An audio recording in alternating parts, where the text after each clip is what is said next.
ప్రభువునందు మా ఖచ్చిత ప్రియులైన దేవుని పిల్లలందరికీ ఈ ఉదయకాల సమయమందు వందనాలు తెలియజేస్తున్నాను. అందరూ క్షేమంగా ఉన్నారా?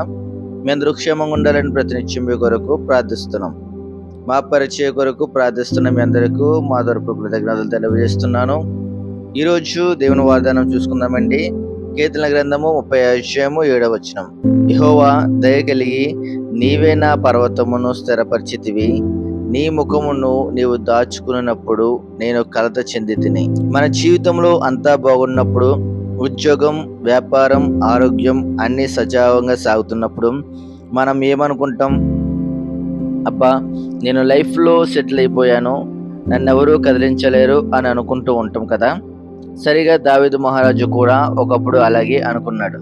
కానీ ఆ భ్రమను పటాపంచలు చేస్తూ ఆయన రాసిన అద్భుతమైన వాక్యమే ఈ కీర్తనలు 30:7 యెహోవా దయ కలిగి నీవే నా పర్వతమును స్థిరపరిచితివి. ఈరోజు మనకున్న ఇల్లు, సంపద, సమాజంలో గౌరవం ఒక పర్వతం లాంటివి కావచ్చు. కానీ గుర్తుపెట్టుకోండి, అది మన టాలెంట్ వలనో మన తెలివితేటల వలనో వచ్చినది కాదు. కేవలం దేవుని దయ వలన మనం ఈరోజు ఎలా నిలబడగలిగాం. ఆయన అనుగ్రహం లేకపోతే మన సామర్థ్యం ఎంతో ఉండదు, సున్నా. నీ ముఖమును నీవు దాచుకున్నప్పుడు నేను కలత చెందితిని.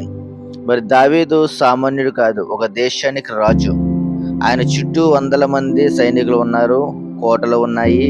కానీ దేవుడు ఒక్క క్షణం తన ముఖాన్ని దాచుకునేసరికి ఆయన సన్నిధి దూరం కాగానే దావీదు ఎంతగానో వణుకుపోయాడు, కలత అనేది చెందాడు అంటున్నాడు ఇక్కడ మనకు.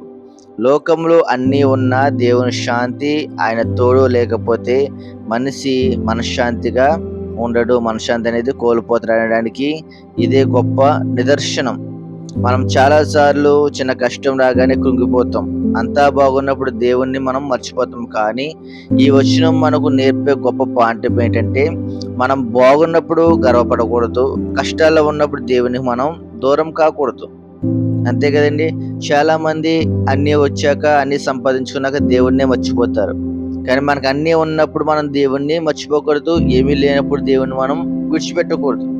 ఏది ఉన్నా లేకపోయినా దేవునితో మనం ఎప్పుడూ కూడా మనం కలిసి ఉండాలి.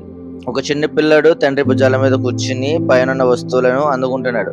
ఆ పిల్లాడు ఏమనుకుంటున్నాడంటే, నేను చాలా పొడుగు, నేనే ఇవన్నీ అందుకుంటున్నాను అని సంబరపడుతుంటాడు. కానీ నిజానికి వాడు అంత ఎత్తున ఉండడానికి కారణం కింద ఉన్న తండ్రి భుజాలు. మన జీవితంలో కూడా అంతే. మనం సాధించిన విజయాలని ఎత్తులో మనం ఉన్నామంటే దానికి కారణం మనల్ని మోస్తున్న దేవుని కృప. తండ్రి ఒక అడుగు పక్కన వేస్తే పిల్లాడు కింద పడిపోయినట్లే దేవుడు తన ముఖాన్ని దాచుకున్నాడంటే మనం ఎంతగానో కలత చెంది మరి కిందకి అనేది మనం పడిపోతాం. మరి భ్రమ నుండి వాస్తవంలోకి రావాలని అనుకుంటే, సమస్తం బాగున్నప్పుడు మనిషికి దేవుడు గుర్తొచ్చే అవకాశం తక్కువ. నాకు తిరుగులేదు అనుకునే లోపే జీవితంలో ఒక చిన్న సమస్య, అంటే ఆరోగ్య సమస్య కావచ్చు, నమ్మిన వాళ్ళు దూరం కావడం కావచ్చు, మనిషి ఒకసారిగా కుప్పకూలిపోతాడు. ఏమీ జరిగినాయి అంటే, దావీదుకు వచ్చిన ఆ కలత మనకు రాకముందే మనల్ని మనం తగ్గించుకోవాలి. కష్టకాలంలో మనం దేవుడిని మనం ఆరాధించాలి. దేవుడు తన ముఖాన్ని దాచుకున్నాడు అనంటే ఆయన మనల్ని వదిలేశాడని కాదు, మనం ఆయనకు ఎంత దూరం అయ్యామో మనకు గుర్తు చేయడానికి, తిరిగి మనం ఆయన వైపు తిరగడానికి ఆయన అనుమతించే ఆత్మీయ పరీక్ష. దేవుడు మన పర్వతాన్ని స్థిరపరిచినప్పుడు కృతజ్ఞతతో ఉందాం. ఆయన ముఖం దాచుకున్నట్లు అనిపించినప్పుడు ప్రార్థనతో ఆయనను మనం వెతుకుతాం. మన బలం మన బ్యాంక్ అకౌంట్లోనో మన హోదాలోనో ఏమాత్రం కూడా లేదు. మన బలం కేవలం దేవుని సన్నిధిలో మాత్రమే ఉంది. లోకం మనల్ని చూసి నవ్వినా పర్లేదు, కానీ దేవుడు మన వైపు చూడడం మానేస్తే మన జీవితానికి ఏమాత్రమునో అర్థం అనేది లేదు. మీరు ఒకవేళ మనుషుల కోసం ఆలోచిస్తున్నారేమో, ఈ లోక మనుషులు మిమ్మల్ని దూరం పెడతారు అని భయపడుతున్నారేమో. ఈ లోక మనుషుల వల్ల మీకు ఏమీ కూడా ఉపయోగం అనేది లేదు. మీరు ఎప్పుడైతే దేవుని మరి దూరం పెట్టాడో, దూరంలో ఉన్నారో, అప్పుడు మీకు ఏది కూడా జరగదు. మీరు ఎప్పుడైతే దేవునికి కనెక్ట్ అయి ఉంటారో, దగ్గరగా ఉంటారో, దేవుడు మీకు కావాల్సినవన్నీ కూడా ఆయన చూసుకుంటాడు. మీ కష్ట నష్టాలన్నీ కూడా ఆయనే భరిస్తాడు. కాబట్టి ప్రియమైన వారలారా, ఈరోజు మన జీవితాలు ఒక స్థిరమైన పర్వతంలా ఉండాలి అంటే మనకు దేవుని ముఖ ప్రకాశం, ఆయన ఆశీర్వాదం ఎంతో అవసరం.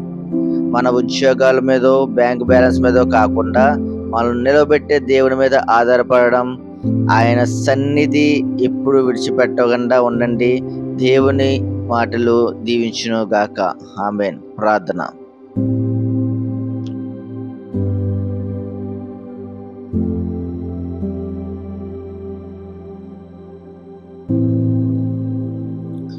మహాపరిశుద్ధుడు, ప్రేమగల మా పరలోకపు తండ్రి, ఈ ఆత్మీయమైన సమయాన్ని బట్టి మీకు వందనాలు దేవా.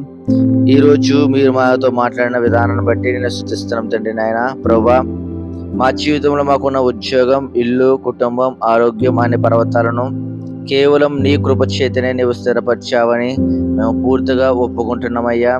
మా స్వశక్తి వల్ల, మా తెలివితేటల వల్ల ఏది సాధ్యం కాలేదని గ్రహించి వినయపూర్వకమైన హృదయాన్ని మాకు దయచేయండి అయ్యా. అంతా బాగున్నప్పుడు వచ్చే గర్వాన్ని మా నుండి దూరం చేసి ఎల్లప్పుడూ కృతజ్ఞత కలిగి జీవించే గొప్ప భాగ్యాన్ని మాకు దయచేయండి నాయన. కొన్నిసార్లు మా తప్పుల వల్ల లేదా మా శోధనల వల్ల నీ ముఖాన్ని నీవు దాచుకున్నట్లు అనిపించినప్పుడు మేము కలత చెందుతున్నామయ్యా. నీ సన్నిధి దూరం అయితే మేము ఎంత బలహీనమో మాకు తెలుసు తండ్రి. మా జీవితంలో ఎలాంటి కష్టాలు, ఆందోళనలు వచ్చినా నీ వైపు చూసి విశ్వాసాన్ని మాకు ప్రసాదించండి. నీ ముఖ దర్శనాన్ని, నీ ముఖ ప్రకాశాన్ని మాపై ఉంచి మాకు నిజమైన శాంతిని, ఆదరణ దయచేయండి. ఈ వాక్యము వింటున్న ప్రతి ఒక్క బిడ్డను దీవించి వారి కుటుంబాలను కూడా దీవించండి అయ్యా. ఎల్లప్పుడూ నీపైన ఆధారపడుతూ నీ సన్నిధిలో స్థిరంగా నిలబడే కృపను అందరికీ అనుగ్రహించమని మన ప్రభువును రక్షకుడైన యేసుక్రీస్తు వారి నామంలో ప్రార్థిస్తున్నాం తండ్రి. ఆమేన్, ఆమేన్, ఆమేన్. అందరికీ బై గాడ్ బ్లెస్ యు. దేవుడి మీద దీవించును గాక. ఆమేన్. దేవుని చిత్తమైతే రేపటి దినం మరొక వాగ్దానంతో కలుసుకుందాం. అంతవరకు సెలవు.